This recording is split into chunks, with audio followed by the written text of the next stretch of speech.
Bon après-midi à tous, merci d'être sur STV. Il est 13 h et c'est votre programme Vous et moi qui démarre. Depuis quelques années déjà, le Cameroun connaît une augmentation préoccupante du chômage des jeunes, surtout les jeunes diplômés. On a souvent entendu dire que cette situation avait pour cause la confiscation des postes par les vieux.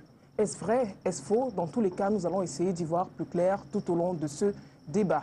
Pour une meilleure interactivité, vos interventions sont bien évidemment attendues au numéro qui s'affiche juste au bas de vos écrans. Vous pourrez intervenir par message ou alors par appel à partir de 14 h comme d'habitude. Il est temps pour moi de présenter les panélistes qui sont présents sur ce plateau cet après-midi. Madame Chouala, bon après-midi et bienvenue. Bon après-midi Audrey, bon après-midi à tous les téléspectateurs. Voilà, j'y suis arrivée, voilà. Téléspectateurs, voilà. Alors, on a un jeune, puisqu'on parle de jeune cet après-midi, qui est avec nous sur ce plateau. C'est la deuxième fois qu'on le reçoit dans le cadre de cette émission. Mouniol Akiki, étudiant en 3e année communication. Bon après-midi et bienvenue.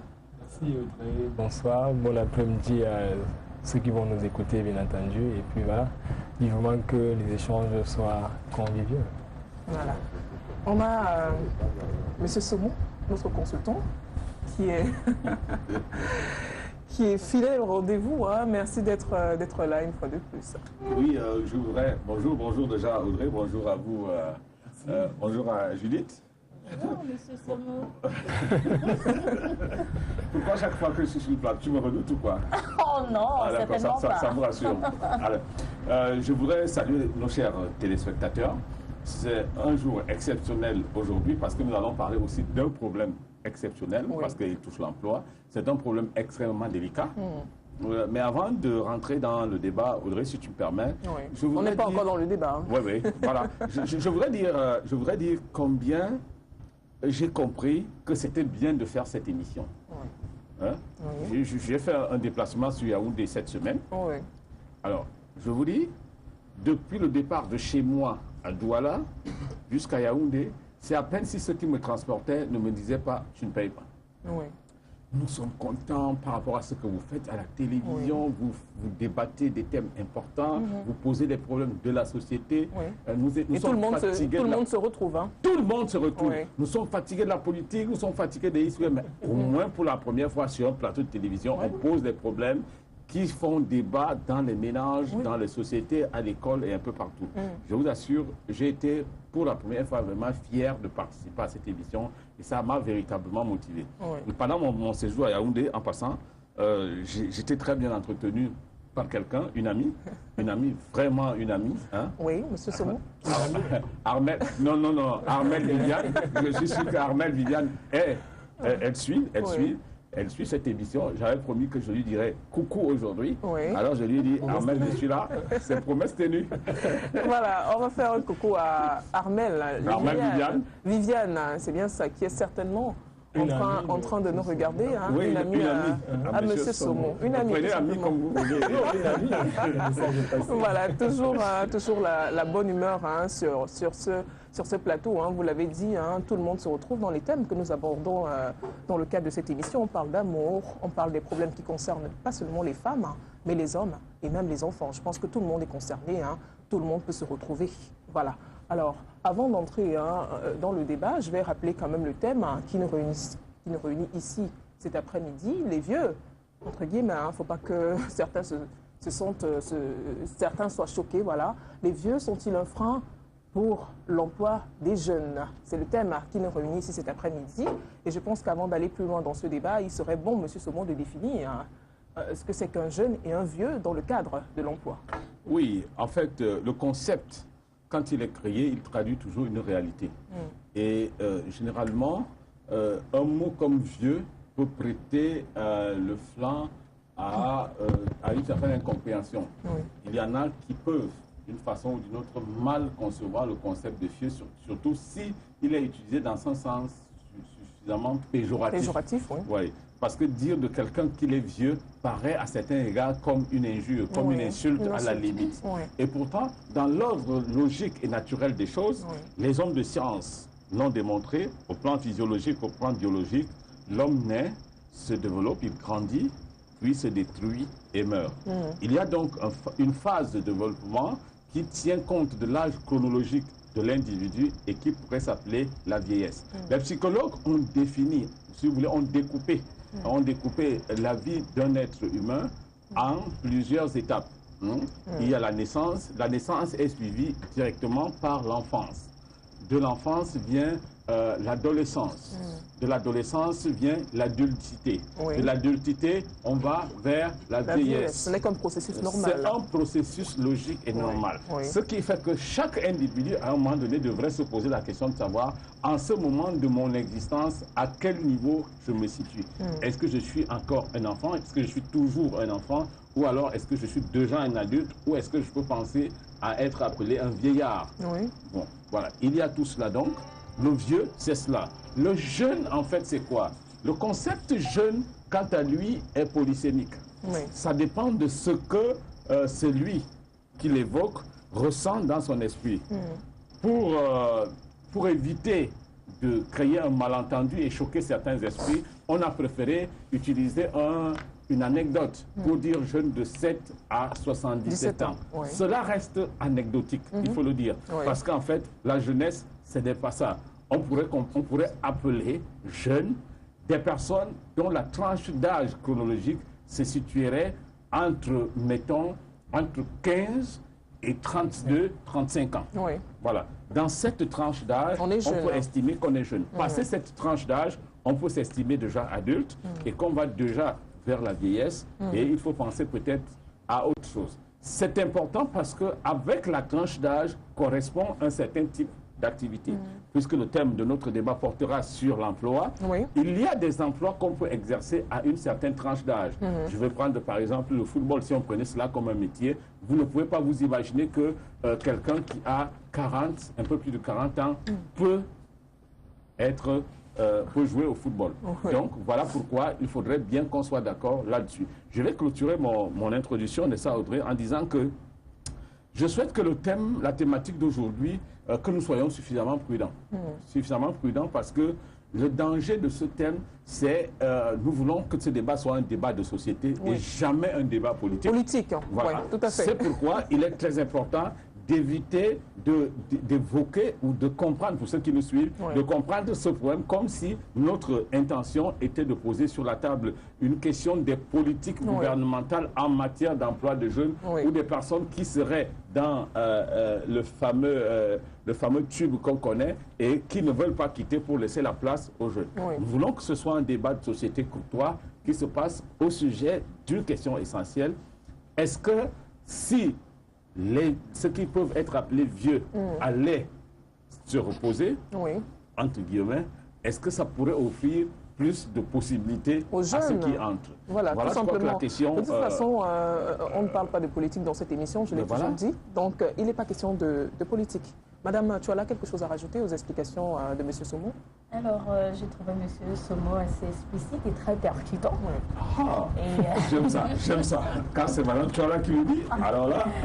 Ce qui me semble assez bien. Maintenant, il est très important quand même de se dire que dans le cadre de l'emploi, la jeunesse ne doit pas être orientée uniquement vers l'âge, mais elle doit également tenir compte des connaissances.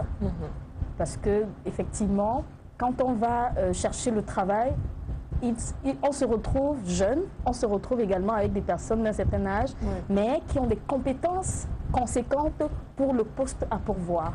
Voilà, donc c'est important de le dire, je pense, de le préciser. Donc au cours du débat, on va pouvoir développer. On va revenir là-dessus de toute façon, raison pour laquelle lorsqu'il y a des offres d'emploi, des fois on précise l'âge, on dit personne à partir de 5 ans ou alors avec 10-15 ans d'expérience. De toute façon, on va revenir là-dessus. Alors comment évolue-t-on Comment évolue-t-on du lycée à l'université et enfin en quête de l'emploi? Je vais poser la question à M. Somo.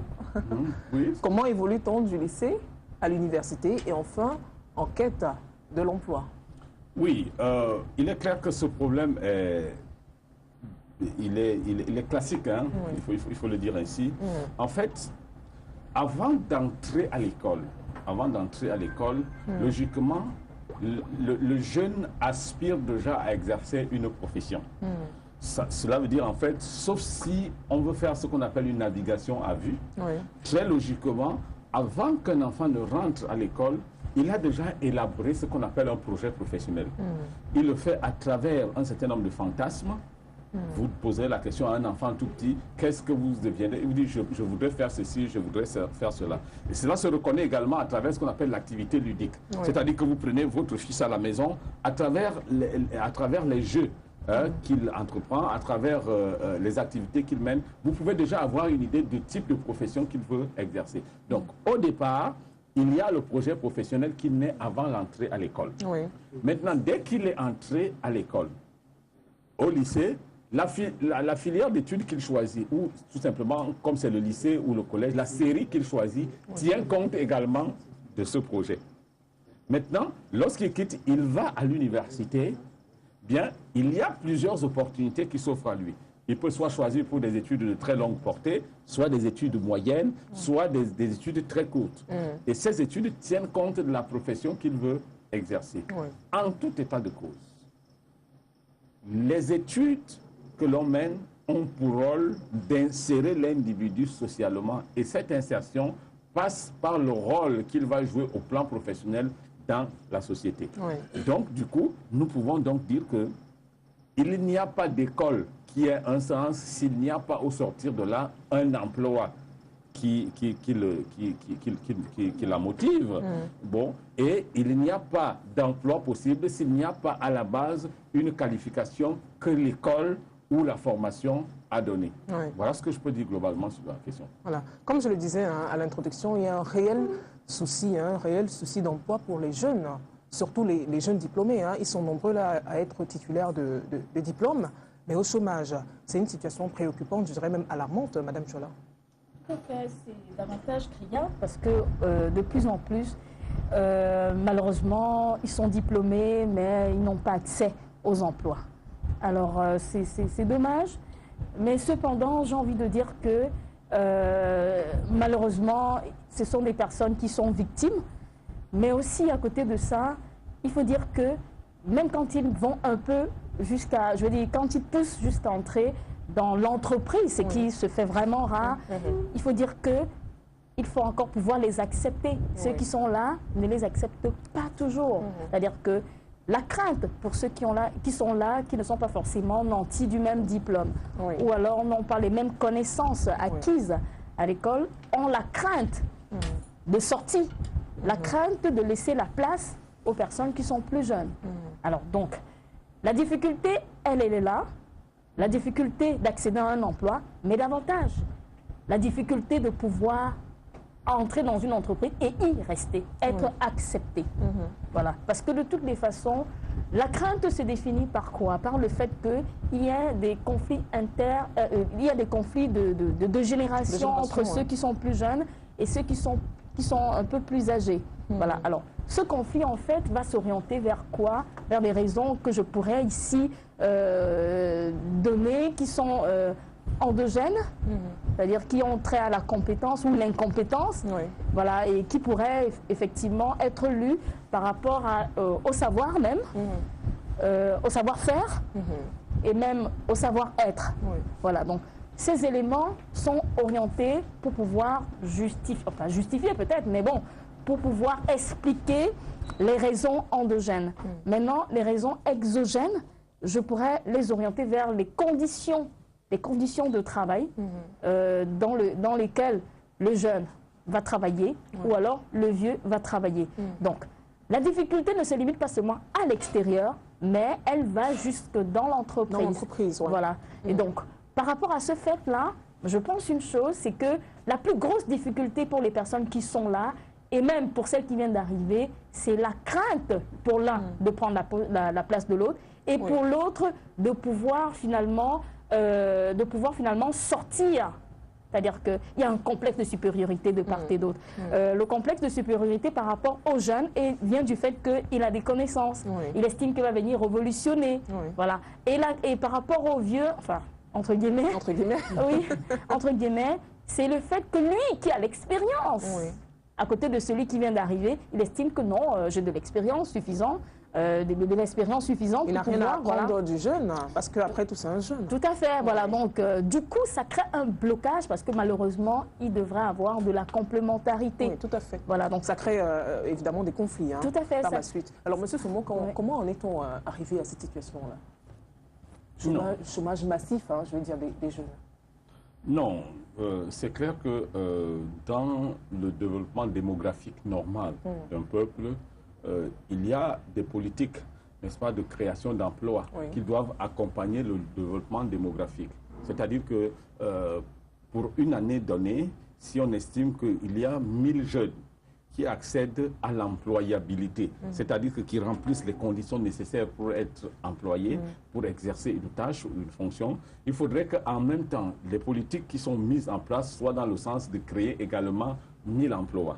Bon, maintenant, lorsqu'il y a disproportion entre les postes de travail créés et la poussée démographique, du coup, on arrive donc à cette forme de disproportion. Bien entendu, il y a une question, puisqu'on parle des vieux ou de gens âgés qui vont atteindre le niveau de la retraite, il faut dire que, en réalité, on pourrait envisager que dans ce qui peut être la possibilité de libérer des postes d'emploi, il faut que ceux qui arrivent à l'âge de la retraite partent effectivement à la retraite. Il s'agit pour ces personnes de libérer des postes que viendront occuper ceux qui rentrent. On est ainsi dans un processus de tunnel. On est comme dans un tunnel. Vous voyez, l'espace de la vie, c'est celui qu'on passe à l'intérieur du tunnel. On entre dans ce tunnel et on en ressort. On suppose que l'entrée, c'est le moment où on est suffisamment prêt pour exercer un emploi. C'est l'entrée du tunnel. Donc on est prêt, on doit rentrer. Maintenant, la sortie du tunnel, c'est en fait la retraite. Et ceci s'accompagne d'un développement de l'âge au plan chronologique. Ça veut dire qu'à un certain âge, on devrait déjà être au bout du tunnel de façon à en ressortir et à libérer, n'est-ce pas, un souffle qui permettrait à quelqu'un d'autre d'intégrer ce tunnel. Mais qu'est-ce qui se passe en réalité? On pourrait vivre une situation où la sortie du tunnel apparaîtrait dans une certaine mesure comme redoutable. Bon, peut-être que vous l'avez prévu plus tard dans votre débat, on va probablement en reparler, mais lorsque la retraite apparaît comme une sanction et que les gens la redoutent d'une façon ou d'une autre, dans le cas du Cameroun, je sais qu'en France, en Europe, un peu partout ailleurs, les gens se battent pour que l'âge de la retraite diminue. C'est-à-dire que pour qu'à 50 ans, si possible, qu'on aille à la retraite. Au Cameroun, vous allez voir, il y a des courants qui se sont formés pour dire qu'il faut harmoniser l'âge de départ à la retraite. Et quels sont ces gens qui réclament cette harmonisation de l'âge de départ à la retraite? Ce n'est pas l'enseignant de l'université qui va à 65 ans. C'est plutôt cette personne qui, à 52 ans, va à la retraite et dit harmonisons pour tout le monde, quitte à ce qu'on ramène, non pas vers le bas, mais qu'on aille plutôt vers le haut, c'est-à-dire qu'on aille vers 70 ans. C'est-à-dire plus tard on va à la retraite, mieux on est à l'aise, ainsi la retraite apparaîtrait comme une sanction. Du coup, ceux qui sont au bout du tunnel font tout ce qu'ils peuvent pour s'accrocher. Et dès qu'ils s'accrochent, ils créent donc ces formes de strangulation qui fait que cela se répercute à l'entrée. C'est-à-dire que ceux qui aspirent à entrer dans le tunnel et exercer une profession trouvent déjà un tunnel trop plein. Conclusion, ils ne peuvent plus y rentrer. D'où cette disproportion entre des personnes qui sont dans le tunnel, c'est-à-dire qui exercent un emploi depuis très longtemps, qui sont là, et beaucoup de jeunes qui aspirent à exercer un emploi. Bon, moi je vais prendre un exemple qui est proprement le mien. Moi je suis fonctionnaire de la République, bientôt j'aurai 20 ans d'expérience, j'ai 15 ans à un poste de chef de service. J'ai dit à un de mes collaborateurs qui travaille avec moi, je lui ai dit, c'est pas logique que je sois toujours assis là où je suis. Parce que si je continue d'être chef de service, bientôt, je ne sais pas combien de temps il me reste pour aller à la retraite, vous n'aurez jamais l'opportunité de devenir ce que je suis si jamais moi je ne pars pas de là pour évoluer. Donc, il y a, au-delà de la sortie également, ce qu'on appelle la perspective de carrière. C'est-à-dire qu'on n'est pas dans un système normatif où il y a une évolution logique. Après 2 ans, 3 ans, on pense qu'on passe d'un stade à un autre et quelqu'un d'autre vous succède. Des gens, parce que assis à un endroit précis, ont des avantages inouïs, estiment qu'ils doivent rester là où ils sont. Et ne pas faire la place à... Mais bien sûr, tant qu'ils resteront là où ils sont, ce sera donc difficile pour le jeune d'y accéder. Et voilà ce qui pourrait être... Le même problème va se poser. J'aimerais avoir l'avis de Mounion Lakiki sur ce plateau. Qu'est-ce qui, selon vous, explique ce phénomène? Il faut noter que M. Somo l'a très bien étayé. Et si je m'en tiens à sa dernière prise de parole, je dirais que c'est tout simplement parce qu'on a une certaine classe qui peut-être a mal négocié le virage et qu'à un moment donné se rend bien compte que le virage étant mal négocié, si on part maintenant, c'est cassé. Alors il faudrait qu'on s'accroche davantage avec pour espoir peut-être qu'on pourrait refaire le virage, ignorant qu'en réalité, étant mal fait, il est mal fait. On l'a négocié, on l'a mal négocié, c'est fini. Qu'on met 10 ans de plus ou 30 ans de plus, c'est la même conséquence qui sera. Parce que si on n'a pas pu préparer dès l'entrée du tunnel, pour prendre son expression, sa sortie, ce n'est pas au bout de la sortie qu'on va préparer la sortie, je suis désolé. Donc c'est tout simplement cela. Que l'agente en place, elle est arrivée, elle ne pense pas que demain, elle va partir. Et quand il arrive le moment de partir, c'est le problème. On fait tout pour rester, hein, voilà. On s'accroche. Comme a dit M. Somo tout à l'heure. Alors, moi, j'aimerais savoir, généralement, on accuse les jeunes, les vieux, les personnes âgées de confisquer, de tout confisquer. Que font les jeunes eux-mêmes pour se sortir de cette situation-là? Est-ce que ce n'est pas un prétexte facile? Non, moi je pense que si je dois reprendre, les vieux sont-ils un frein pour l'emploi des jeunes? Depuis d'abord, je dirais oui. En fait. Je dirais oui parce que si je m'en tiens au plan politico-administratif, le Cameroun a hérité d'un système colonial qui a formaté, permettez-moi l'expression, le système, la conscience camerounaise sur le fait que l'emploi est purement administratif.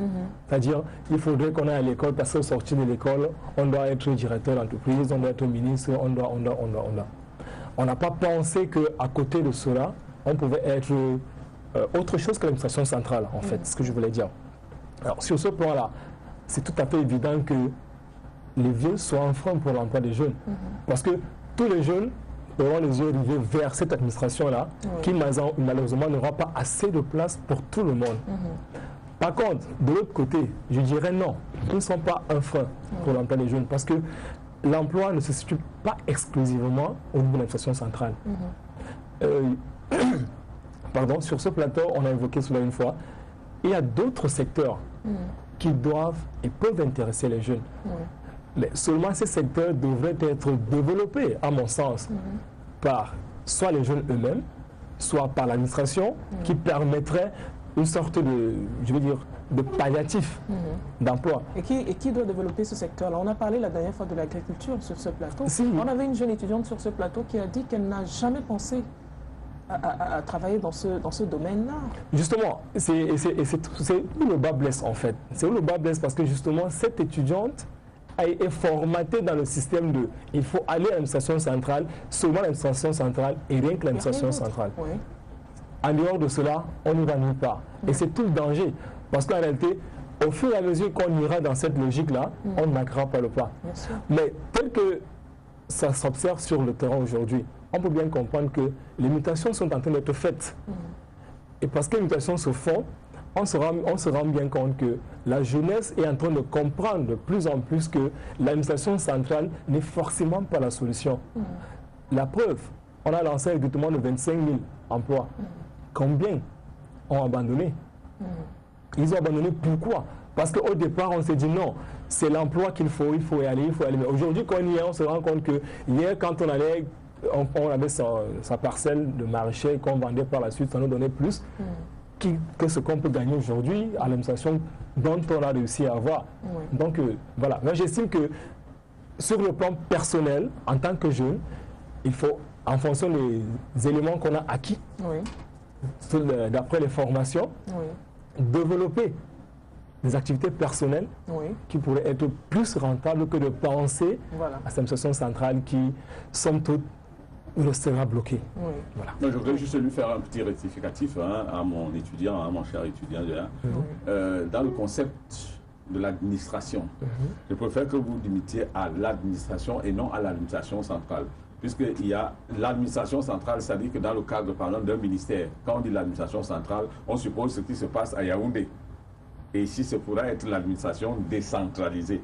Les jeunes n'aspirent pas seulement à travailler à l'administration centrale à Yaoundé, ils veulent travailler en général dans l'administration publique. Bon, peut-être que c'est le thème qu'il fallait que j'ajoute dans l'administration publique. Là, c'est le concept public. L'administration publique, ça vient d'enlever à la pertinence du développement que tu as fait. L'administration publique. Mouniala Kiki a évoqué le fait que les jeunes doivent s'auto-employer. Ce qui n'est pas le cas. On va quand même noter que les jeunes sont beaucoup plus, on l'a déjà dit plusieurs fois sur ce plateau, attentistes. C'est-à-dire qu'ils sont passifs, ils ne sont pas créatifs, ils ne sont pas actifs. Oui. À défaut d'avoir un emploi, on peut en créer aussi. Oui, le problème de la création d'emplois, pour nous situer dans la thématique de ce jour, est-ce que les vieux peuvent être un frein à la création, à l'auto-emploi des jeunes? Je pense que l'auto-emploi, à mon sens, constitue le secteur dans lequel les jeunes doivent davantage s'affirmer. Parce qu'on suppose d'office que des personnes, à partir d'un certain âge, ont déjà, comme on dit, roulé la bosse. C'est-à-dire qu'ils ont une certaine expérience, c'est vrai. Ils ont déjà donné la preuve de leur connaissance, de leurs compétences dans un secteur donné. Mais les jeunes, eux, ils ont envie de démontrer quelque chose. Et cela doit l'être de par leur inventivité, c'est-à-dire la capacité de créer. S'insérer dans la fonction publique, comme disait mon jeune, ça, c'est en réalité propre à ceux qui ne veulent pas entreprendre. Aujourd'hui, vous allez constater que, et ça je le disais à un de mes jeunes, le jour quand il m'a dit, j'ai créé une petite entreprise, et dans cette entreprise, j'ai essayé d'affecter des salaires au petit personnel que je vais utiliser. Nous sommes 10. Moi, en tant que responsable de la structure, j'ai également prévu un salaire pour moi conformément à cette norme. Je lui ai posé la question, mais en réalité, le salaire que toi, tu t'es donné à toi, c'est combien? Il m'a dit 350 000 francs. J'ai mis les mains sur la tête. J'ai dit, mais 350 000 francs, mon Dieu, il n'y a pas un seul fonds. 350 000 francs, c'est en réalité le salaire le plus élevé du fonctionnaire de la République qui a atteint la catégorie hors échelle, c'est-à-dire le summum de la fonction publique. Vous comprenez? Ça veut dire quoi? Ça veut dire tout simplement que dans la société, ceux qui veulent vraiment émerger sont ceux des jeunes qui vont essayer d'entreprendre. Et c'est les jeunes qui vont entreprendre. Les vieux, eux, ils veulent s'aligner. Ils n'aspirent, les vieux, hein, mettons toujours les yeux entre guillemets. Ils aspirent à une chose, c'est comment je gère ma retraite. Et ça, c'est très important. Parce qu'on fait des reproches. On fait des reproches aujourd'hui aux vieux. On dit qu'ils s'accaparent d'un certain nombre de choses.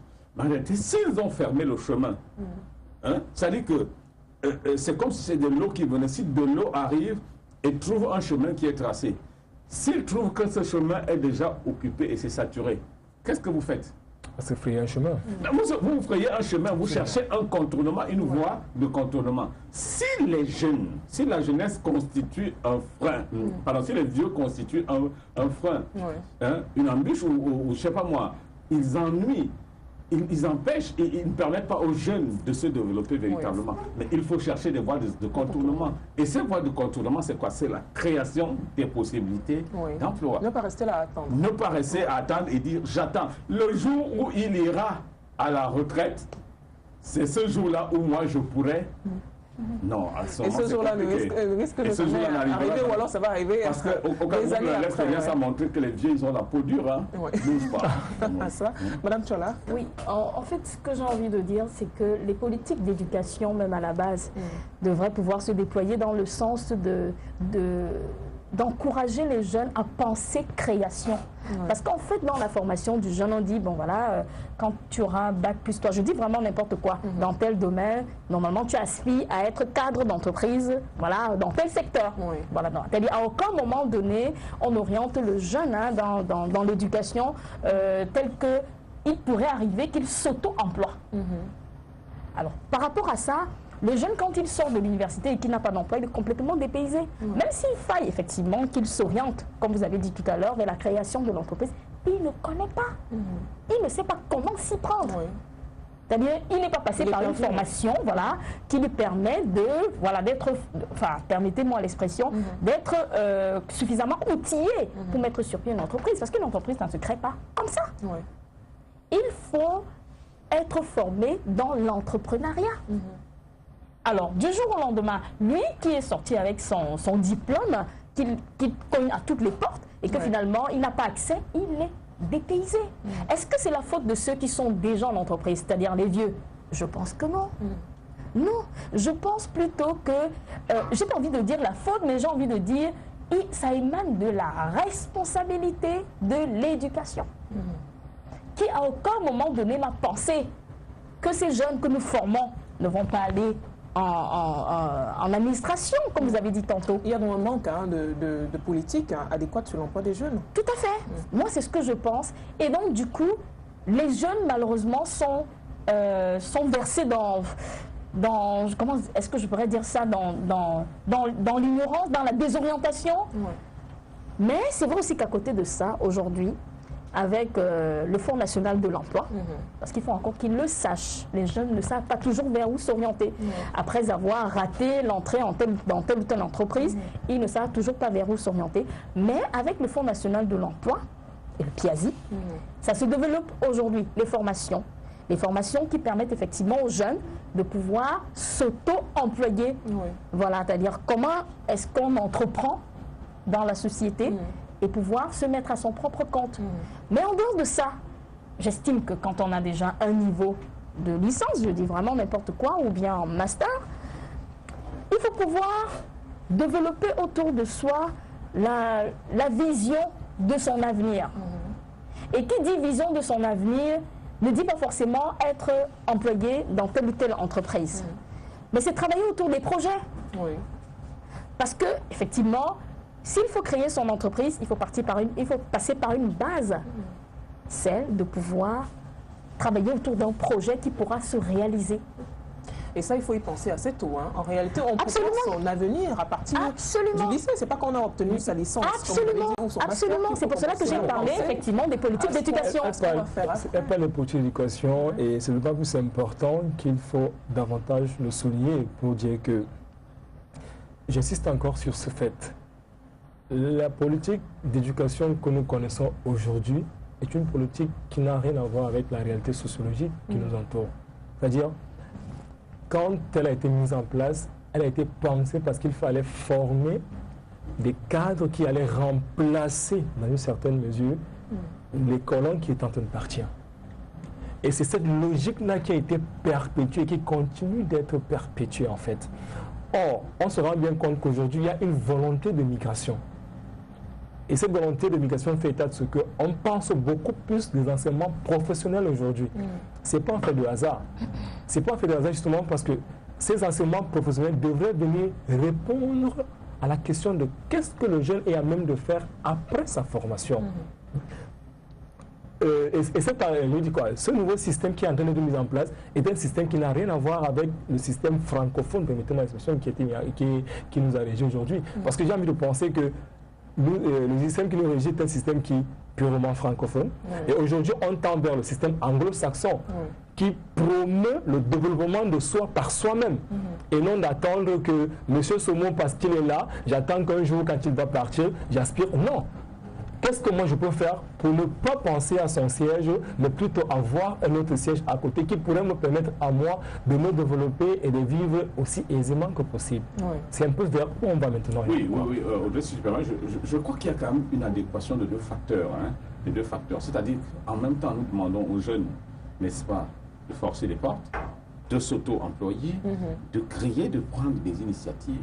En même temps, nous pensons que il appartient à ceux qui doivent déjà quitter la scène d'aménager des passerelles pour ceux qui vont venir.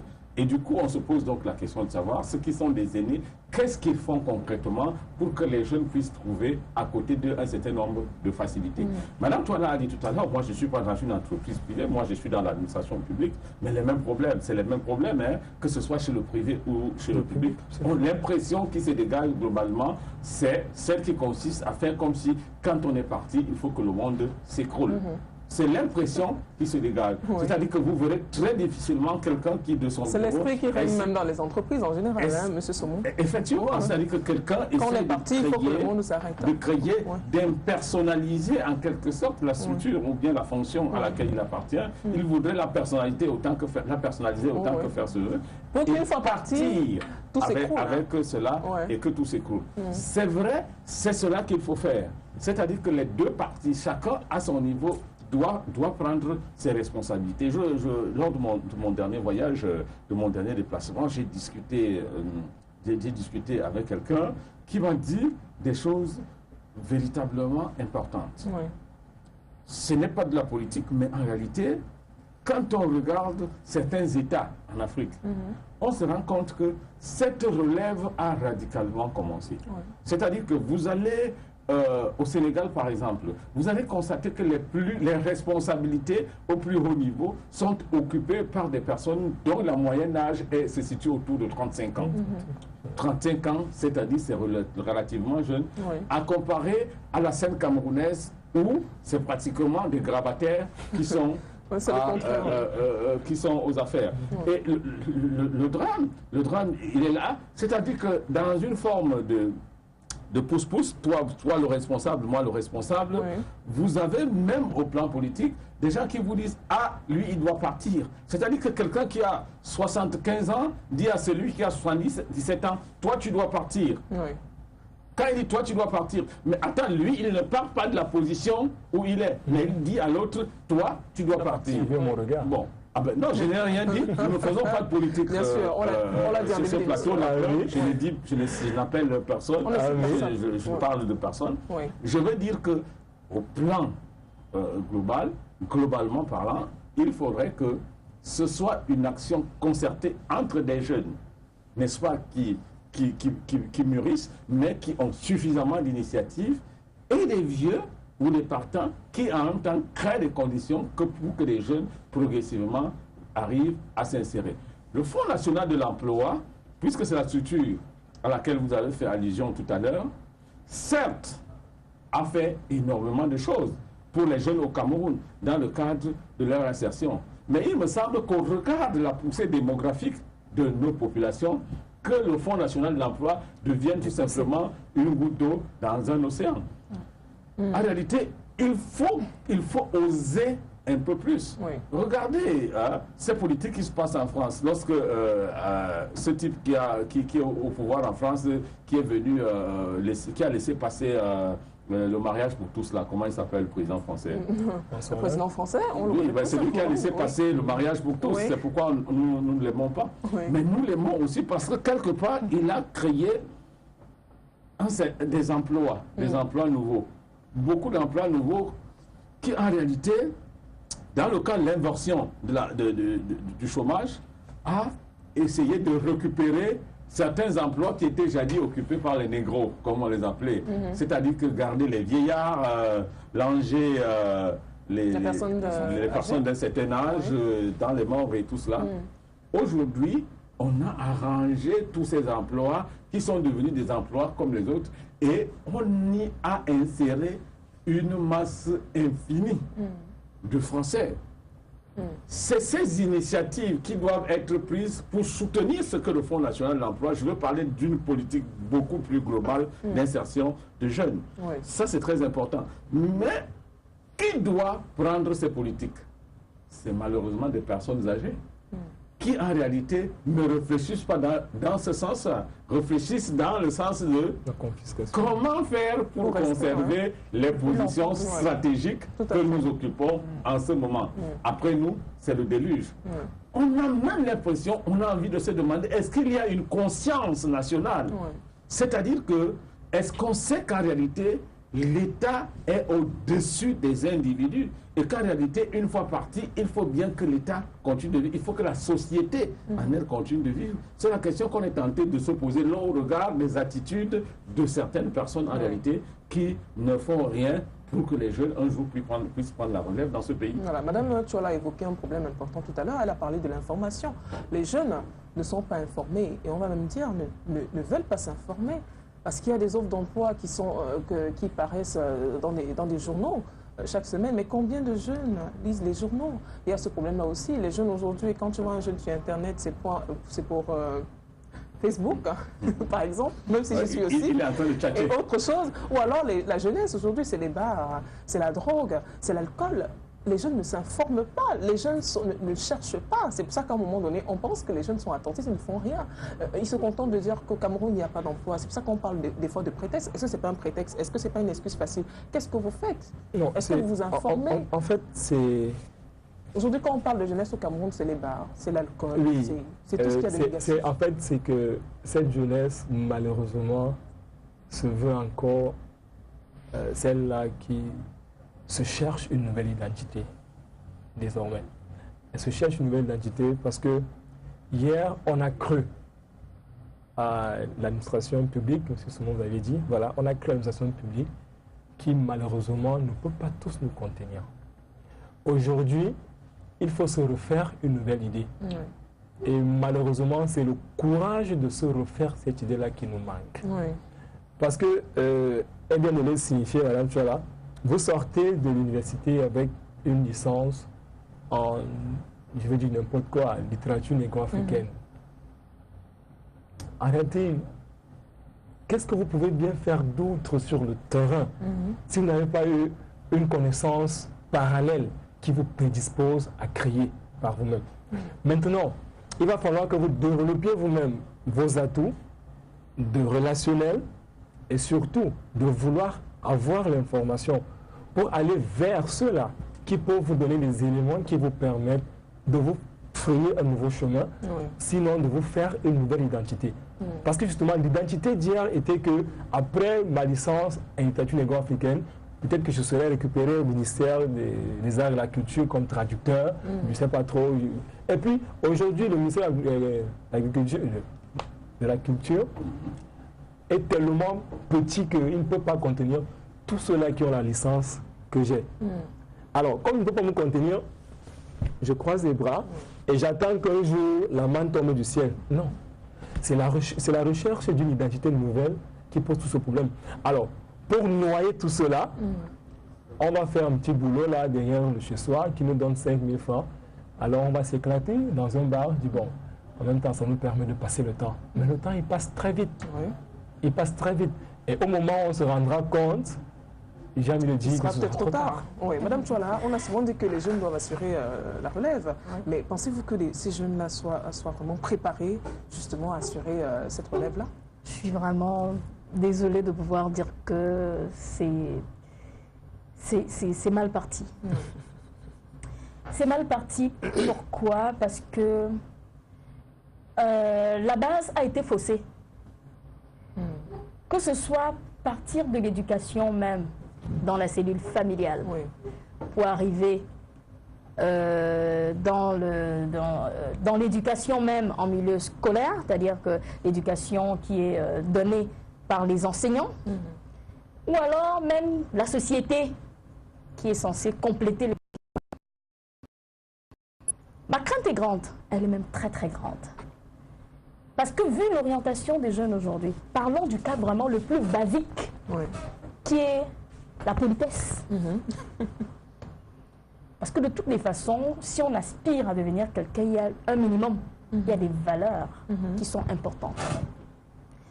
Alors, si un jeune aujourd'hui est impoli devant son aîné direct, je ne parle pas d'un parent ou bien d'un étranger, qui est tout simplement son aîné direct, même d'un an.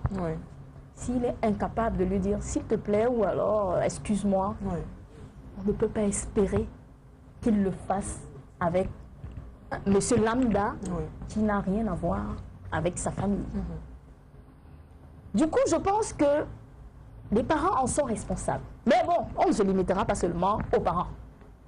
Parce que si c'est loupé, le jeune, s'il a une vision d'avenir, doit pouvoir se remodeler et se dire, la société a besoin de moi et pour que je sois valable ou alors que je serve à quelque chose dans la société, il faut que je m'arrime à ce qu'il y a de normal, que je milite ou alors que je m'oriente vers des valeurs qui sont importantes. Alors, malheureusement, comme ça ne va pas dans ce sens-là et que tout s'oriente vers les séries, vers les... Voilà. Vers, vous avez dit quoi tout à l'heure, Internet, Facebook, les réseaux sociaux. Voilà, les réseaux sociaux. Il y a un problème de repères. Il y a une perte complète des repères pour les jeunes. C'est pour cela que moi j'ai envie de penser que si à la maison c'est raté, on doit pouvoir se rattraper à l'école. Je me souviens à l'époque, quand j'étais à l'école primaire, on avait institué la morale dans le programme journalier dispensé aux élèves. Bonjour monsieur, bonjour madame, on dit, voilà, on dit s'il te plaît, on dit. Ça c'est très important. Ça a l'air de rien, mais c'est très important. Ça fait que de toutes les façons, le jeune, parce qu'il a une vision de progression, d'insertion et d'évolution dans l'entreprise, c'est le minimum basique. Maintenant, si on veut rentrer dans la concrétisation même, c'est-à-dire la possibilité finalement pour lui d'être inséré dans la société, j'ai envie de penser que ces jeunes ont démissionné et se sont orientés finalement vers les bars parce que dans leur tête, ils se disent, oui, on a l'habitude de dire, on noie les soucis dans la bière, mais sauf que les soucis savent nager dorénavant. Donc, malheureusement, c'est un chemin qui est voué à l'échec. Et j'en appelle finalement à la prise de conscience. Ce n'est pas en buvant les bières qu'on sera, je dis vraiment n'importe quoi, directeur. Il y a du temps, ils ont tellement de temps qu'ils pourraient s'asseoir et réfléchir sur des projets. Aujourd'hui, on ne peut pas évoluer tout ça, ce n'est pas possible. Que ce soit dans le cadre de, des associations ou alors que les jeunes se mettent ensemble pour travailler autour des projets. Ils ne savent pas comment s'y prendre, mais aujourd'hui, il y a l'information. Vous avez parlé quelque chose, vous avez parlé tout à l'heure de l'information, que j'en avais dit en amont, mais surtout qu'ils ne suivent pas la communication, enfin, ils ne suivent pas les médias, ils ne suivent rien. Je vais vous donner un exemple vraiment qui va vous paraître peut-être bête. Je suis en train de causer avec une jeune femme, elle a quoi, 27 ans. Je lui dis, dis-moi un peu, est-ce que tu es au courant du décès de Charles Ateba Yele? C'est qui Charles Ateba Yele? Pardon? Tu sais pas qui est Charles Ateba Yele? D'accord, c'est pas R. Kelly ou bien c'est pas Eminem, d'accord? Mais c'est Charles Ateba Yele. Et c'est quelqu'un qui a tellement intervenu dans des débats sociaux, politiques dans ce pays, que je suis étonnée que tu ne saches pas de qui il s'agit. Ok, d'accord, laissons tomber. Tu connais le nom du ministre de l'Emploi? Ah, franchement, vraiment vos choses-là. Pardon? Vos choses-là? Oui. Pour dire que quoi? Pour dire que c'est grave. C'est très grave. Je me souviens quand on était au lycée, les enseignants disaient est-ce que vous avez suivi Médias d'Afrique? Suivez RFI, le journal de 13h, et même plus, on demandait aux élèves à l'école primaire de donner les noms de tous les ministres. Même au lycée et au collège aussi. Est-ce que ça se fait encore aujourd'hui? Non, je ne pense pas. Tout est à refaire. Tout est à refaire. Monsieur Somo, il y a peut-être aussi un problème d'incompétence. Si peut-être qu'on ne fait pas confiance aux jeunes parce qu'on s'est rendu compte qu'ils sont incompétents. On dit souvent qu'une bonne compétence ne manque pas d'emploi. Oui, mais s'ils sont incompétents, à qui la faute? À qui la faute? L'enfant qui naît, le jeune qui arrive au monde, est un vase vide. Il appartient à ceux qui l'ont précédé de la remplir. De la remplir de quoi? De connaissances, de savoir, de compétences.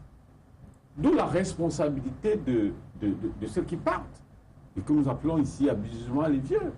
Leur rôle, c'est de donner la formation la plus appropriée. Et c'est en cela que l'expérience des aînés est utile.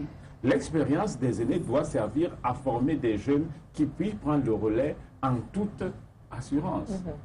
Vous n'allez pas demander à un enfant qui naît et qui va grandir en forêt. Il n'a jamais été socialisé et rencontré quelqu'un. Vous n'allez pas lui demander d'adopter un certain nombre de conduites ou un certain nombre de mentalités. Vous n'allez pas demander à quelqu'un à qui il n'a pas été donné la possibilité d'aller à l'école dans certaines conditions, d'acquérir un certain nombre de connaissances. Vous n'allez pas lui demander de faire valoir un certain nombre de compétences. C'est vrai. Les jeunes vers lesquels nous nous emportons aujourd'hui et nous disons c'est les mauvais, c'est ceux à qui un certain nombre de facilités a été donné et qui les ont utilisées à mauvais escient. Je veux dire, et Mme Chouala l'a dit bien, sauf que je ne suis pas d'accord avec vous, lorsque vous pensez que les réseaux sociaux, Internet, les feuilletons sont pour un individu des choses totalement inutiles. Personne ne l'a dit sur je ce dis, plateau, monsieur. Non, je veux dire, parce que dans l'expression, dans votre expression, tout a semblé. Vous avez semblé vouloir dire, je dis pas mais que vous avez dit... c'est un triste constat, hein, monsieur Somo, excusez-moi de vous couper, c'est un triste constat. Aujourd'hui, les jeunes, quand tu vois un jeune sur Internet, c'est pas Audrey Njoya qui le dit, c'est un constat. Moi, je vais terminer, vous allez intervenir. Oui, vas-y. Quand on voit un jeune devant une machine, c'est pas sur Google pour avoir une information autre chose, c'est sur les réseaux sociaux. Que font-ils sur les réseaux sociaux? C'est 24 sur 24. On a des jeunes qui sont 24 sur 24 sur les réseaux sociaux. On a des jeunes aujourd'hui, les bars, quand tu vas dans un bar, tu te tiens devant un bar, quand tu fais le constat, c'est quoi? C'est s'il y a 100 personnes, il y a 85 jeunes. Ce que j'essaie de vous dire... C'est pas Audrey Njoya qui le dit, c'est un constat. Ce que j'essaie de vous dire, c'est qu'en réalité, lorsque vous avez deux jeunes qui se retrouvent sur Internet, dans des réseaux sociaux, il y a un qui y va parce que dans ces réseaux sociaux, que ce soit Facebook et Twitter, il a envie de faire des rencontres importantes, des rencontres d'échange. Parce que sur Facebook, moi je vais à Facebook, je suis sur Facebook. Lorsque j'y vais, je rencontre d'imminents enseignants d'université, je rencontre d'imminents chercheurs sur Facebook. Vous n'y êtes pas. Je suis sur Facebook. Je suis sur Facebook. Je mets au défi. Je mets au défi quiconque veut. Monsieur Ngado, qui est votre réalisateur, nous écoute. Je lui demande à Monsieur Ngado de prendre son PC et d'écrire et de mettre son mot Maurice sur Facebook. Et là, il me retrouve. Il est totalement connecté. Là-dessus, j'utilise ces réseaux sociaux pour des besoins extrêmement utilitaires. Je suis d'accord avec vous qu'il y a des jeunes qui utilisent ces connexions et ces réseaux sociaux pour des activités ludiques, pour des choses en fait qui ne leur apporteront rien du tout. C'est-à-dire que quand ils vont tchatcher parce qu'ils veulent rencontrer une jeune femme ou un homme, en ce moment, ce n'est pas important.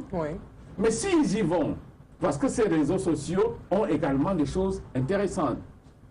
Dans ma majorité, moi j'ai des étudiants, lorsque je leur donne un devoir, je dis, allez sur Internet. C'est là que vous allez trouver toutes les informations qu'il faut pour... On va donc dire qu'ils ne sont pas nombreux, ceux-là qui vont pour les bonnes raisons. Ça vous va comme ça? Peut-être nous pouvons le dire. Oui, allez-y, monsieur Somo. Si nous nous accordons sur ce plan, alors nous pouvons continuer la réflexion. Non. En réalité, les jeunes, aujourd'hui, ont un véritable problème. C'est un problème, c'est celui du discernement, de l'utile par rapport à ce qui peut paraître comme l'agréable. Et dans ce sens, quelle est la responsabilité des vieux? Quelle est la responsabilité des vieux? La responsabilité des vieux, dans ce que nous appelons l'éducation, c'est dans le sens du discernement de ce qui est bien par rapport à ce qui est mauvais. Aujourd'hui, est-ce que les aînés assument pleinement et totalement cette responsabilité? C'est ce que je continue de marteler sur ce plateau en disant, oui, c'est vrai, les jeunes, dans une certaine mesure, par manque de maturité, parce qu'ils n'ont pas l'expérience requise, ne peuvent pas forcément savoir ce qui est bien pour eux. Il est donc du devoir des aînés de leur dire « voici ce qui est bien pour vous ». Et s'ils ne le font pas, nous courons inéluctablement pour une jeunesse, vers une jeunesse en réalité qui plus tard deviendra vieille, mais en réalité ne pourra pas assurer la relève à laquelle nous aspirons logiquement. Voilà ce que je pense. Alors, il y a un constat, hein. Un constat encore, c'est que les jeunes aujourd'hui, hein, on constate que les jeunes aujourd'hui partent. Une fois qu'on a terminé, une fois qu'on a obtenu son diplôme, on préfère partir, se disant qu'il n'y a pas de chance ici d'évoluer, il n'y a pas d'emploi. Oui, on peut faire partir. Aujourd'hui, de plus en plus, les gens préfèrent... En fait, deux raisons peuvent justifier cela, à mon sens. La première raison, justement, c'est que on sort d'un système éducatif où on est entier d'un diplôme qui, malheureusement, en dehors de... Je vais encore revenir sur ce thème. L'administration publique ne nous permet pas de penser une autre ouverture. Alors, l'administration publique étant fermée parce qu'elle est caporalisée, elle est, j'ai failli dire, scellée à la limite. C'est-à-dire, le jour où on pense à une ouverture, c'est pour léguer. Je parle vraiment français là, c'est pour léguer. Alors, on estime que là, on n'a rien à foutre, il serait mieux d'aller chercher mieux ailleurs. Alors, de l'autre côté, il n'y a que quand on va là-bas, c'est pour changer d'orientation. Parce que pour la plupart, ils sortent parce qu'ils vont se faire former dans des domaines un peu plus précis qui, ma foi, vont les recevoir peut-être sur place et qui ne répondent forcément pas à la réalité camerounaise. Puis c'est ça, voilà un peu les deux raisons qui pourraient expliquer la sortie. Mais somme toute, il y a également la facilité qu'il faut rappeler. Parce que le gars, la société actuelle dans laquelle nous vivons fait état de ce que lorsque vous rencontrez quelqu'un en face de vous, vous ne pensez pas lui demander s'il peut vous aider à monter un projet, s'il peut vous aider à intégrer un groupe dans lequel vous allez travailler de concert pour un projet. Vous pensez pouvoir lui dire, est-ce que tu peux me trouver 5 000 francs là? Ces 5 000 francs, c'est pour faire quoi avec? C'est pour se faire un transfert d'unité de 3 000 francs. On va appeler, on va causer longtemps au téléphone. C'est pour tourner, on va s'asseoir, on va prendre un morceau de poisson qui coûte 1 500 francs. Les autres vont voir qu'on mange bien. À côté, il y aura une bouteille de bière. Alors, c'est tout. Le tour est joué. Alors qu'en fait, nous faisons fausse route. Une fois de plus, c'est parce que nous sommes en manque de repères. Elle a souligné quelque chose de fondamental tout à l'heure. Et je crois que le 1er février sur ce plateau, nous le relevions encore. Le matin, quand l'enfant se levait, dès la base, on lui disait, maman lui dit, tu as dit bonjour à papa? Va dire bonjour à papa. Pareillement, papa lui disait, va dire bonjour à maman. Mais aujourd'hui, quand vous dites à un enfant, va dire bonjour à papa, c'est le problème. C'est le problème. Il se fâche. Parce qu'en fait, il attend qu'à la descente du lit, que vous l'accueillez avec un beignet. Demandez d'aller se brosser les dents. Vous allez bagarrer. Je n'ose pas dire qu'il aille prendre son bain. Là, c'est encore pire. Ou alors son cahier ou son livre. Non, là-bas, c'est la guerre totale. C'est la guerre totale. Tout ce qu'il pense, c'est que dès qu'il est descendu du lit, vous lui tendez d'abord, dites bien d'abord, son dîner. Et après son petit déjeuner, vous pouvez maintenant voir dans quelle mesure il pourrait faire autre chose. Moi, je me souviens, lorsque je montais encore, avant de faire quoi, avant de goûter à quoi que ce soit, il fallait faire tous les travaux ménagers. Mais aujourd'hui, non. On mange d'abord, avant de travailler. On ne travaille pas avant de manger. Alors, avec cette réflexion-là, comment vouliez-vous qu'on évolue? Et du coup, ça paraît tout à fait évident que ce vieux-là, qui est assis, qui estime que vous n'avez pas totalement mûri pour pouvoir assumer, va préférer manager peut-être, parce que ça se fait aussi, il faut le noter, manager peut-être son pion qu'il espère que dès qu'il va partir, c'est celui-là qui prendra sa responsabilité. Voilà, on va prendre le Vox Pop, hein. On va revenir à vous dans quelques instants, mais si la réalisation me permet, je vais lire rapidement 2 messages. Voilà, avant de prendre le Vox Pop, Franck Siewe Willy envoie ce message. Audrey, c'est ces vieux qui ont tué ce pays. Les vieux ne veulent pas laisser les choses. On dirait qu'au Cameroun, tel poste a été créé pour telle personne. Sinon, dites-nous pourquoi un individu est quelque part depuis 20 ans, et continue d'être reconduit au même poste malgré son âge avancé. Ce pays tue la jeunesse. Voilà. Un autre message de Zinga Angola. Ah, il est là, Zinga. Oui, il est là. Certes, on peut dire que des possibilités d'opportunités pour des jeunes dotés d'imagination peuvent conduire à l'auto-emploi dans des domaines qui sont créés par eux-mêmes ou organisés par des personnes privées. Mais il reste que la survie et la viabilité de telles initiatives des jeunes est d'office obstruée par le simple fait qu'il y a comme une chape de plomb qui est créée par les vieux, puisque les limites de toute activité d'auto-emploi est malheureusement réglementée par le pouvoir discrétionnaire de l'administration, qui plus est de la haute fonction publique qui est essentiellement tenue par les vieux. Et là, il ne peut se faire de doute que la logique dite du cercle vicieux a de beaux jours devant elle. On va s'arrêter là pour les messages, on va revenir les lire tout à l'heure. On va prendre le Vox Pop. Les vieux sont-ils un frein à l'emploi des jeunes au Cameroun? Je vous propose de suivre cet élément et nous on se retrouve juste derrière le Vox Pop. Je ne pense pas que les vieux sont un frein, à ma connaissance, parce que les vieux sont des patriarches. Les vieux doivent montrer une bonne route aux jeunes. On ne peut pas généraliser les vieux. Il y a ceux qui sont au pouvoir, il y a les patriarches qui ne travaillent pas dans l'administration. Disons, il faut préciser quels vieux. Les vieux qui travaillent dans l'administration ou bien tous les vieux. Parce que moi, je fais partie des vieux. Je pense que les jeunes peuvent profiter de l'expérience des vieux. Mais je pense aussi que si nous devons respecter les tranches d'âge qui voudraient que certaines partent à la retraite, peut-être vaudrait-il mieux laisser la place de plus en plus à ceux qui doivent prendre les responsabilités et les décisions de demain. À l'instar de notre gouvernement qui est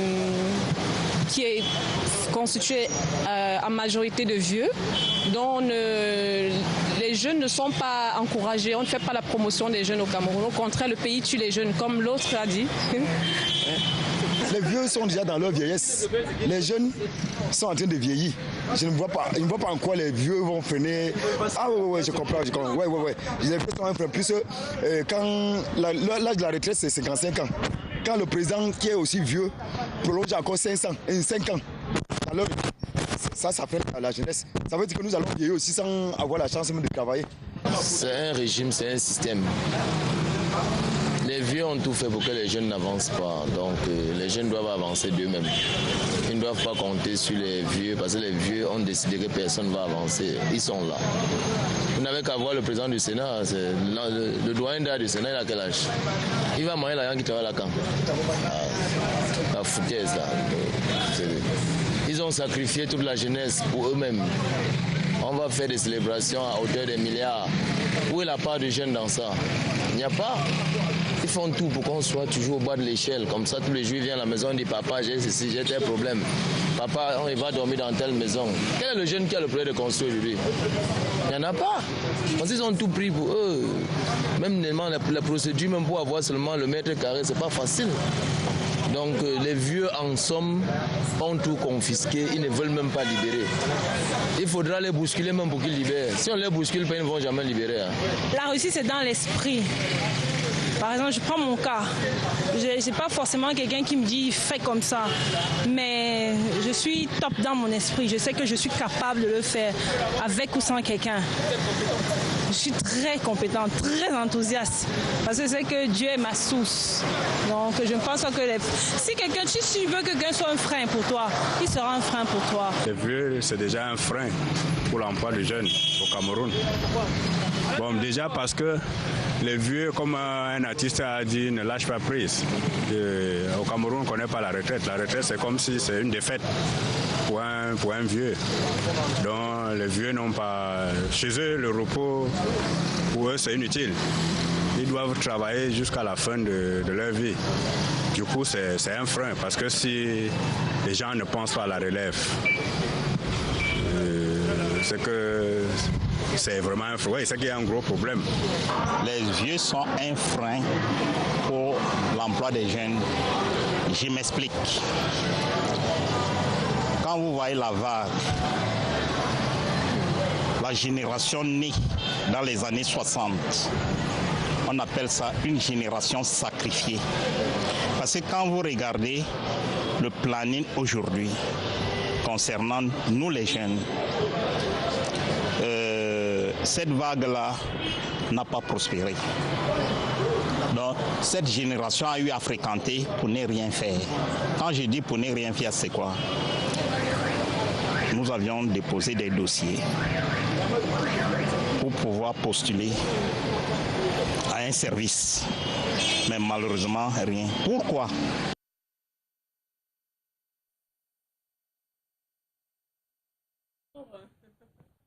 Dans ce studio, hein, le débat qu'on suit en off.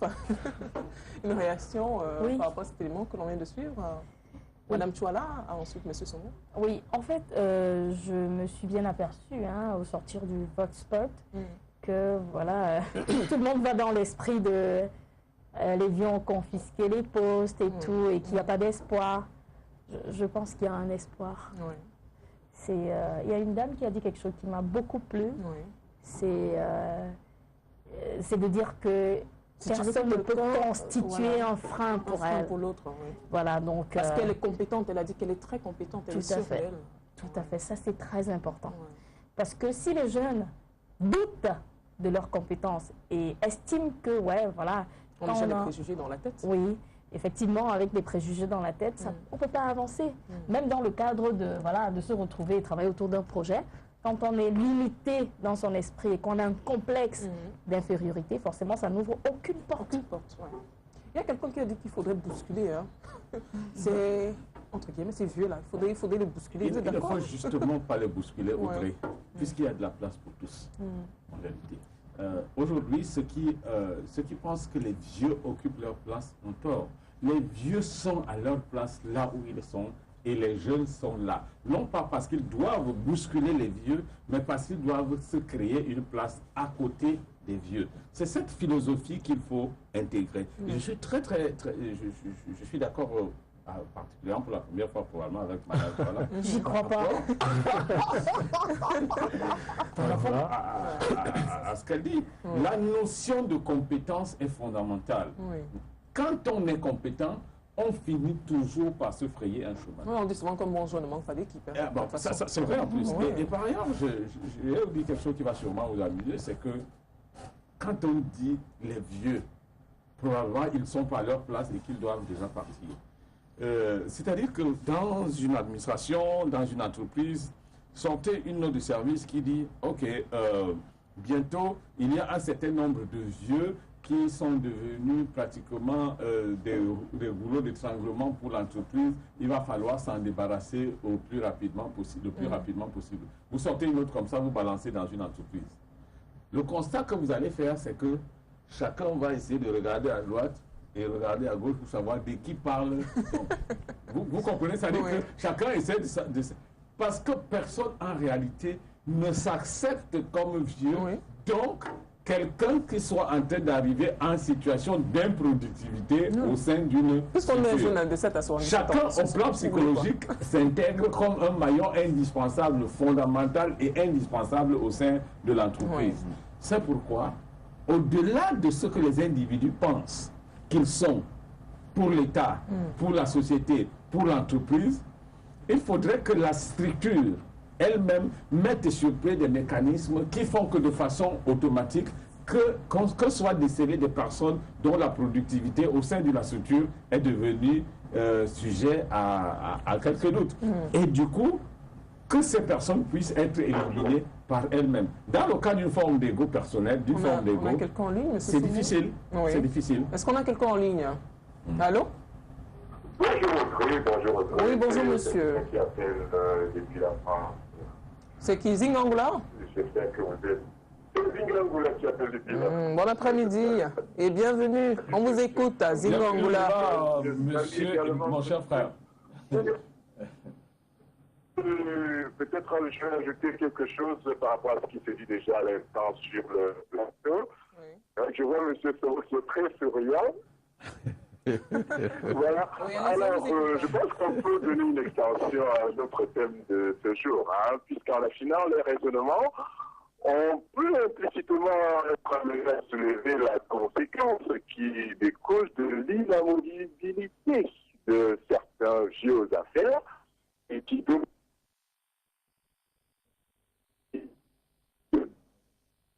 On va dire que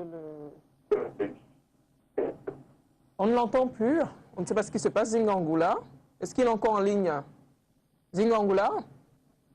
Il est probablement parti, un problème de réseau, mais il peut revenir à tout moment. En attendant qu'il revienne, on va peut-être lire un message qu'il a envoyé justement avant son appel.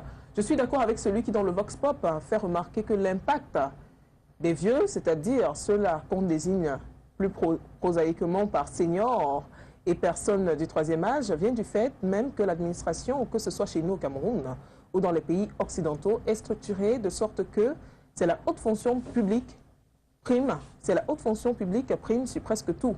Mais on ne doit pas seulement parler des vieux en termes d'âge, parlons de vieux. Parlant de vieux, on peut aussi faire cas de ceux-là qui, dans nos équipes nationales,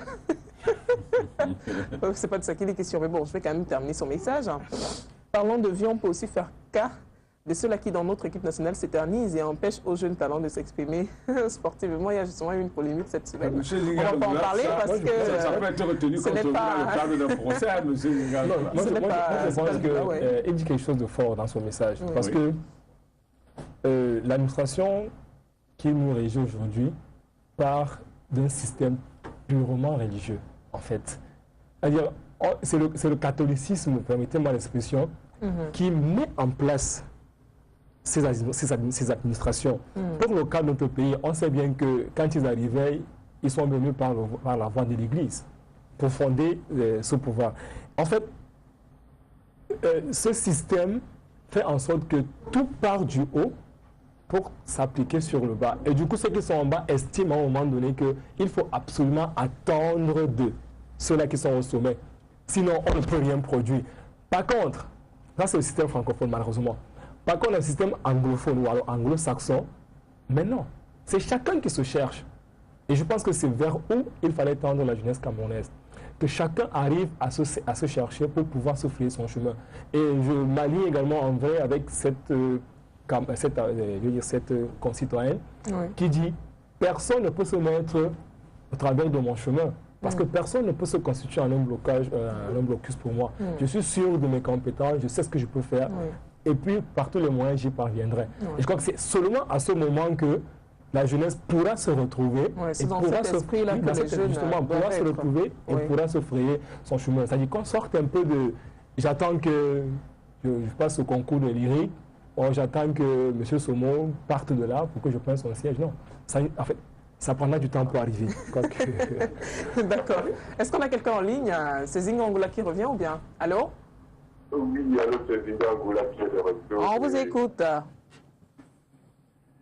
Et voilà, donc, effectivement, comme je disais, en plus de ce que j'ai envoyé comme message, je pense que autre chose qui peut être dit par rapport au thème d'aujourd'hui, c'est cette extension dans les raisonnements qui nous permet implicitement d'être amenés à soulever la conséquence même qui découle de l'inamovibilité de certains vieux affaires et qui donne naissance au phénomène policiste, c'est-à-dire qui vient du fait que les vieux s'éternisent aux affaires, verrouillent les systèmes et positionnent directement leurs enfants, pendant que c'est la galère générale pour ceux qui ne sont pas fils.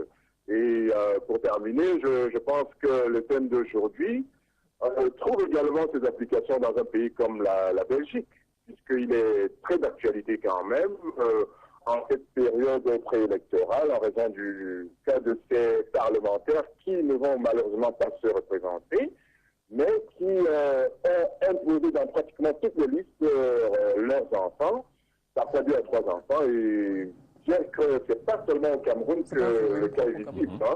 En France, on a aussi connu le cas de Sarkozy qui, à un moment, voulu imposer son fils. comme président du grand quartier des affaires de la Défense à Paris. Voilà. Ça, c'est ce que j'aimerais dire.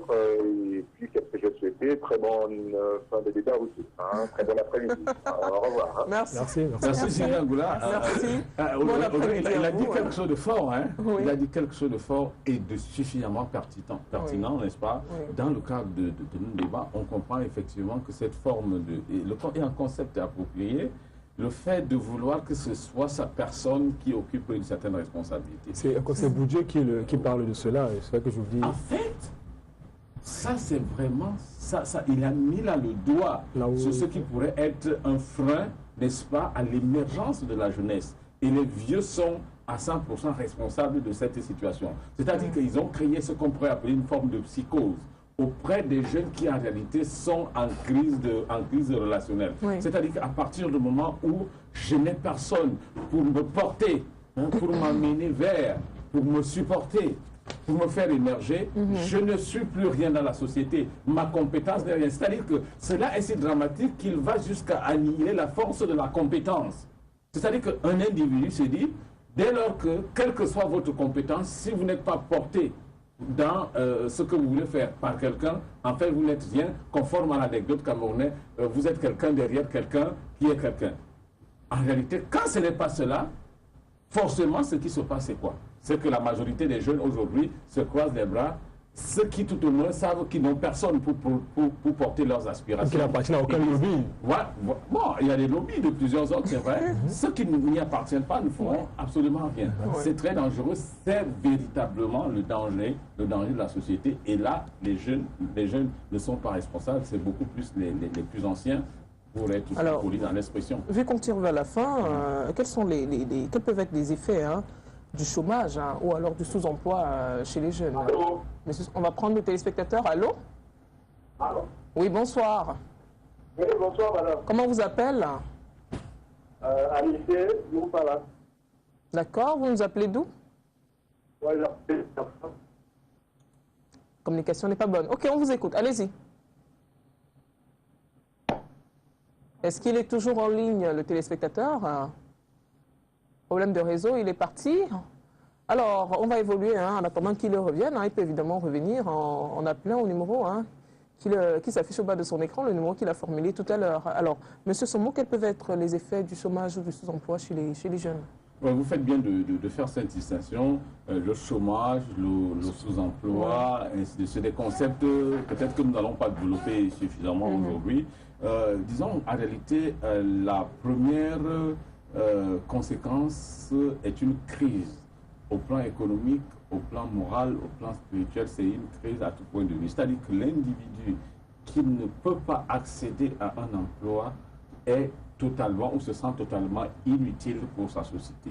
Quel que soit le bagage intellectuel qu'on a, les gens vont dire ok, d'accord, l'essentiel c'est qu'on soit suffisamment formé. Mais lorsque cette formation n'aboutit pas à un emploi, la conséquence aussi c'est qu'on se sent inutile dans la société et on essaie de se réorienter vers un secteur où on pourrait être utile.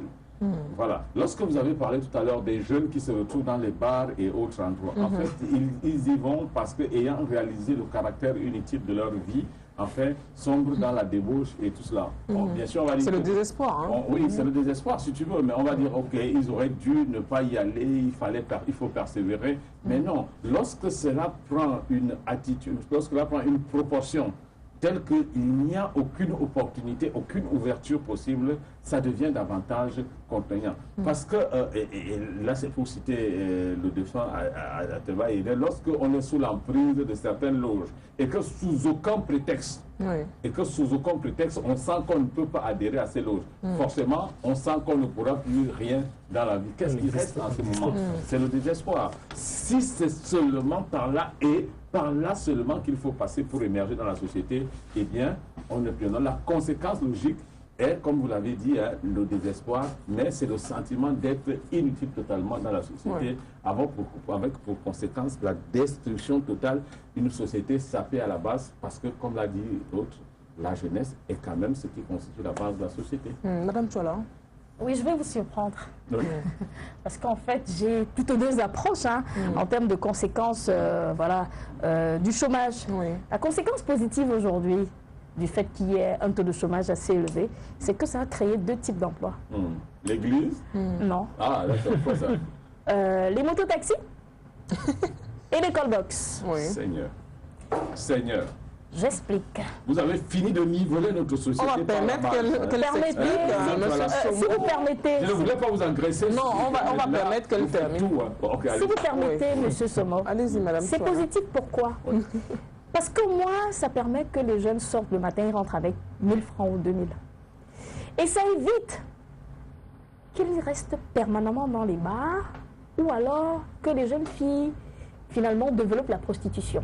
Ça, c'est le côté positif. Ça évite. Ça évite qu'elles se déploient plus vers la prostitution. La prostitution, c'est un emploi. Oh non, on va permettre qu'elle termine, monsieur Somo. Le plus vieux, d'ailleurs, du genre. C'est le plus difficile. Hein. Bah, je ne suis pas fan. C'est Audrey Njoya qui le dit. S'il vous plaît. Oui, madame Tchola. Je n'en suis pas non plus réjouie pour cette orientation. Mais il faut dire que ça a eu une part, finalement, assez positive et réduit le taux de délinquance. Même si, finalement, quand on est mototaxi, hein, et qu'on a malgré tout un bac, une licence, on verse dans tout et n'importe quoi, on ne respecte pas le client, mais au moins, on sort le matin. C'est pas mal. Cependant, malheureusement, ceux qui sont restés au quartier et qui ne veulent vraiment pas faire d'efforts, parce qu'on estime qu'être mototaximan, c'est un sous-métier. C'est un sous-métier, c'est vraiment être descendu vraiment très bas. Ils s'orientent vers les bars. Et ça n'a pas commencé seulement lors du chômage, je veux dire au sortir de l'école. Ça commence depuis très longtemps. C'est pour cela que je dis, le vieux c'est qui? Le vieux c'est qui? Le vieux c'est le parent à la maison. Le vieux c'est l'éducateur au lycée. Le vieux c'est celui-là qui est en entreprise et qui bloque l'entrée des jeunes. Toutes les personnes que je viens de citer sont responsables. Sont responsables de ce que finalement le jeune là, qui verse dans la débauche, va au bar. La preuve. Au sortir du BEPC, le BEPC c'est vraiment quel diplôme? Et ils sortent du BEPC, ils vont au bar. Le dernier jour de l'examen, ils vont au bar. Alors, le bac, n'en parlons plus.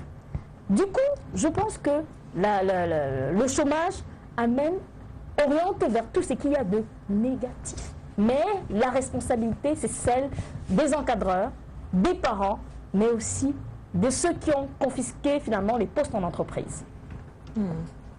Ok, Mouyola Kiki en 30 secondes. Je voulais dire que ce serait très difficile de penser à une émergence d'un pays comme le nôtre en 2035, tout en battant en brèche cette jeunesse-là qui constitue véritablement la force motrice de ce dernier. La conséquence immédiate, justement, contrairement à ma voisine de gauche, moi je pense qu'on est en train d'aller droit vers une explosion. Parce qu'on n'a qu'observé ce qui constitue l'anomie dans nos villes aujourd'hui. Ce n'est pas ceux qui sont restés à la maison, malheureusement. C'est justement ceux-là qui sont sur les routes, qui estiment que ces vieux ont tout confisqué, alors on s'en fout, on peut tout détruire. Et puis, maintenant, en soi, moi je demanderais tout simplement qu'il y ait une meilleure prise de conscience par cette jeunesse et qu'elle puisse croire en elle-même au préalable et penser qu'elle peut contourner cette vieillesse-là et s'offrir un chemin. Là, c'est les solutions que vous donnez.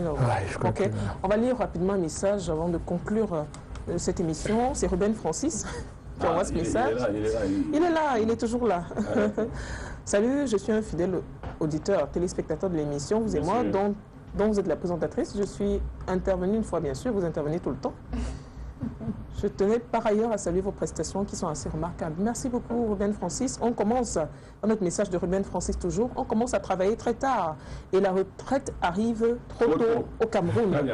C'est pourquoi les vieux cherchent à se maintenir pour rattraper le temps passé. C'est Ruben Francis qui a envoyé ces messages. On va faire le tour de table là, rapidement. Et on va conclure, M. Somo. Oui. Des solutions à proposer? Oui, la solution, elle est là, elle est toute trouvée. C'est une prise de conscience, une responsabilisation des uns et des autres.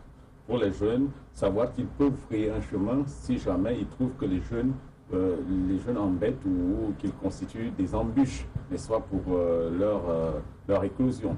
Mais aux vieux, à ceux qui sont suffisamment avancés, déjà qu'ils préparent leur retraite à temps, pour qu'à un moment donné, qu'ils ne se sentent pas dans l'obligation de prolonger leur temps de travail parce qu'ils n'ont pas de quoi vivre. Donc, et en même temps, ils doivent créer toutes les formes de structure et tout ce qu'il faut pour que la jeunesse qui vient puisse trouver des conditions idoines pour pouvoir eux aussi, ces jeunes, s'exprimer. Sans cette relève, en fait, notre société est vouée à la perdition. Voilà, Madame Tchola, conclusion. Alors, oui, j'ai envie de dire effectivement que les jeunes ne doivent pas se décourager face à la confiscation finalement des postes par les vieux. Ils doivent pouvoir prendre sur eux la responsabilité de devenir quelque chose dans leur pays et croire au fait que les compétences qu'ils ont eues via les formations scolaires et éducatives peuvent leur permettre d'évoluer. Mais seulement, j'en appelle finalement à la contribution des uns et des autres, que ce soit dans la cellule familiale, de par l'éducation, mais aussi dans le milieu estudiantin, notamment la formation dans les écoles. C'est très important parce que de toutes les façons, ça leur permet finalement d'avoir d'autres orientations parce que le système éducatif doit être finalement considéré pour que les choses aillent dans le sens où chacun doit pouvoir tirer son épingle du jeu. Mounion Lakiki. Oui, moi je vais une fois de plus réitérer le fait que la jeunesse puisse davantage prendre conscience. Mais avant, je veux interpeller les pouvoirs en place pour que ceux-ci comprennent que le tout, c'est pas de confisquer en fait, ou de penser confisquer parce qu'on a légué à son fils ou je sais pas trop quoi. Mais non, c'est d'ouvrir les vannes à une certaine mesure pour que ceux qui ont la possibilité, sinon la compétence de tenir, puissent avoir accès et prouver de quoi ils sont également capables. Mais non, c'est pas parce que c'est confisqué qu'on doit absolument jeter l'éponge. Je ne pense pas. Il y a toujours une solution quelque part. Car François ne disait-il pas que chaque jeunesse a sa mission qu'elle choisit soit d'accomplir ou de trahir. Je ne pense pas que la nôtre en tant que jeune Camerounais, c'est de trahir le peuple camerounais. Non, c'est de pouvoir trouver des voies et moyens pour qu'on puisse accomplir justement ce que nous sommes venus faire dans ce Cameroun. Voilà, nous sommes arrivés au terme de cette émission. Merci à vous d'être venus. Merci à l'équipe technique, particulièrement au réalisateur, qui a, je vais le dire, a proposé ce thème. On se retrouve la semaine prochaine. Je vais rappeler les heures de rediffusion, les jours aussi. C'est lundi à 17h et le jeudi à 16h. On se retrouve la semaine prochaine lorsqu'il sera 13h dans ce même studio. D'ici là, portez-vous bien. À très bientôt. Bon week-end et surtout pas d'excès. Au revoir. Il faut arroser chaque jour l'amour.